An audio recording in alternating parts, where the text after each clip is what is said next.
Cakap cukupkan diri.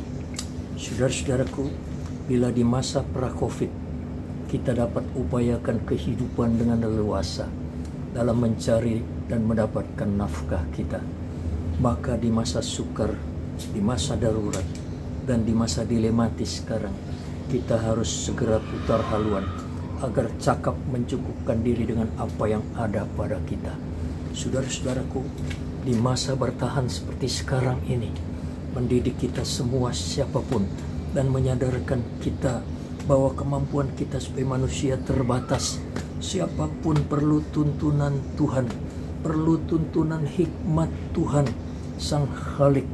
Saudara-saudaraku, pembelajaran hari ini perihal pola Allah pada Yusuf di dalam Perjanjian Lama tentang cakap cukupkan diri, cakap memanage kondisi minus, dan pembelajaran pola Allah pada Rasul Paulus tentang cakap cukupkan diri di dalam Perjanjian Baru. Kitab Filipi pasal 4 ayat 11 dan 12 berkata, "Aku katakan ini bukanlah karena aku kekurangan, sebab aku telah belajar mencukupkan diri di dalam segala keadaan. Aku tahu apa itu kekurangan dan aku tahu apa itu kelimpahan." Saudara-saudaraku, kita diingatkan lewat ayat ini, janganlah kita larut dengan sikap pandang masa pra-Covid.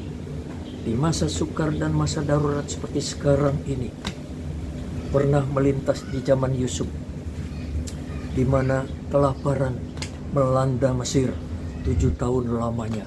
Saudara-saudaraku, 7 tahun lamanya. Waktu itu Allah beri hikmat dan beri pembelajaran, beri warning yang intinya sama dengan apa yang dianjurkan oleh Rasul Paulus hari ini, yaitu agar kita berhemat, cakap cukupkan diri dengan apa yang ada pada kita. Saudara-saudaraku, pembiayaan mesti diperhemat, mungkin disesuaikan apa yang terpenting dan baru mungkin yang kurang penting.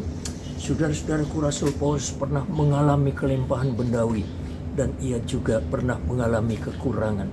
Dalam hal kekurangan itulah ia belajar mencukupkan diri dengan apa yang ada padanya. Saudara-saudaraku, iman Rasul Paulus begitu lentur. Ia cakap beradaptasi dalam keadaan apapun, cakap mencukupkan diri di dalam segala situasi dan kondisi, yang akhirnya meloloskan Rasul Paulus dari situasi dan keadaan yang terburuk.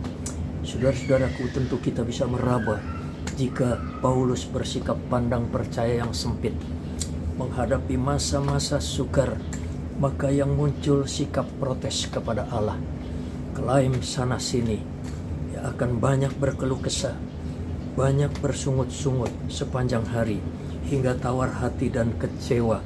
Saudara-saudaraku, sikap iman yang lentur seperti Yusuf, siap sedia menghadapi konsekuensi, baik di masa kelimpahan maupun di masa kekurangan.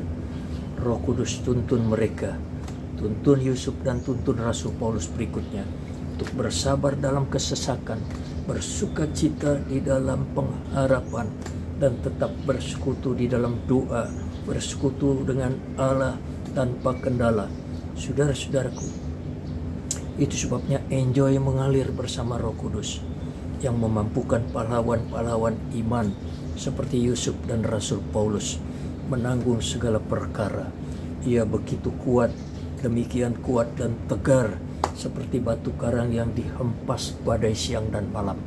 Saudara-saudaraku, mari kita pelajari firman Tuhan secara utuh di dalam keseimbangan, kemudian menuntun kita mengerti maksud-maksud Allah untuk beroleh hikmat dan pengertian yang benar-benar membuat kita siap dan sedia menghadapi segala situasi hingga yang terburuk sekalipun di depan. Saudara-saudaraku, endingnya pastinya kita tetap kuat, kita tetap cukup, kita tetap enjoy, kita tetap eksis firman Tuhan. Amin. Puji nama Tuhan. Selamat beraktivitas. Tuhan kiranya memberkati saudara. Haleluya.